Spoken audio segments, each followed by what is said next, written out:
आप देख रहे हैं न्यूज़ 181 भारत।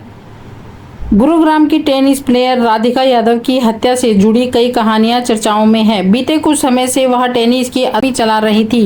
इस बीच राधिका यादव एक म्यूजिक वीडियो भी सामने आया है जिसमें वो अपने को स्टार इनाम उल हक के साथ नजर आ रही है। इस म्यूजिक वीडियो का टाइटल कारवां है। राधिका की हत्या उसके पिता दीपक यादव ने की, जिसे पुलिस गिरफ्तार कर चुकी है, लेकिन हत्या के पीछे की कहानी सामने नहीं आ रही है। देखिए इस संबंध में पुलिस का क्या कहना है। इसमें आज मॉर्निंग आवर्स में सेक्टर 56 पुलिस स्टेशन गुरुग्राम में इन्फॉर्मेशन मिली थी एक निजी हॉस्पिटल से कि एक लड़की है जिसको कुछ गोलियां लगी हुई हैं, जो मृत अवस्था में हॉस्पिटल में है। जिसके ऊपर पुलिस टीम के द्वारा हॉस्पिटल में जाकर के पता किया गया तो मालूम हुआ कि ये राधिका नाम की लड़की थी और करीब 25 वर्षीय लड़की है जो कि सेक्टर 57 के किसी एरिया में रहती है। पुलिस के द्वारा उसके घर जाकर के पता किया गया लेटर ऑन, तो मालूम हुआ कि ये जो राधिका है ये टेनिस प्लेयर थी और फिलहाल ये कोई अपनी टेनिस अकेडमी चला रही थी।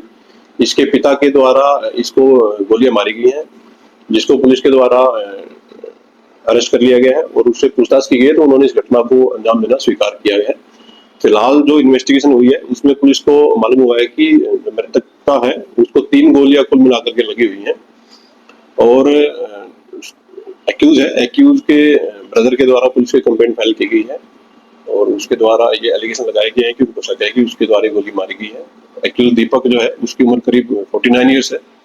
उसके द्वारा घटना को अंजाम देना स्वीकार किया गया है और पुलिस के द्वारा उसको अरेस्ट कर लिया गया है। स्पॉट पर पुलिस की सीन ऑफ क्राइम की टीम के द्वारा विजिट किया गया है। फिलहाल तक इन्वेस्टिगेशन में ये सामने आया है कि मृतका को 3 गोलियां कुल मिलाकर के लगी हुई है।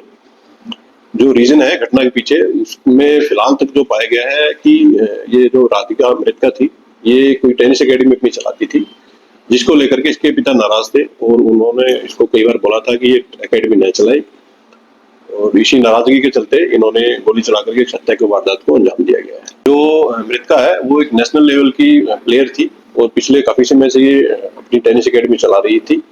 जो घटना को जो अंजाम दिया गया है वो एक लाइसेंसी वेपन से उनके द्वारा अंजाम दिया गया है। लाइसेंसी वेपन को पुलिस के द्वारा स्पोर्ट से रिकवर भी कर लिया गया है। फर्दर जो केस है उसकी इन्वेस्टिगेशन पुलिस के द्वारा इसमें की जा रही है। किसके नाम ये रिवॉल्वर का लाइसेंस और ये दीपक करता क्या है? ये जो एक्यूज बेसिकली इसका कोई किराए का काम है और इसी से इसका जीवन यापन चलता है। वेपन है वो लाइसेंसी है और फिलहाल जो केस की इन्वेस्टिगेशन उसमें की जा रही है कि किसके नाम से ये वेपन है। फिलहाल तक जो पाया गया कि दीपक के नाम से उसने बताया है कि उसी के नाम से ये वेपन है। पुलिस के द्वारा डीप इन्वेस्टिगेशन इसमें की जा रही है। जैसे जैसे फैक्ट इन्वेस्टिगेशन में सामने आएंगे पुलिस उसके अकॉर्डिंग अपनी कार्रवाई इसमें जारी रखेगी।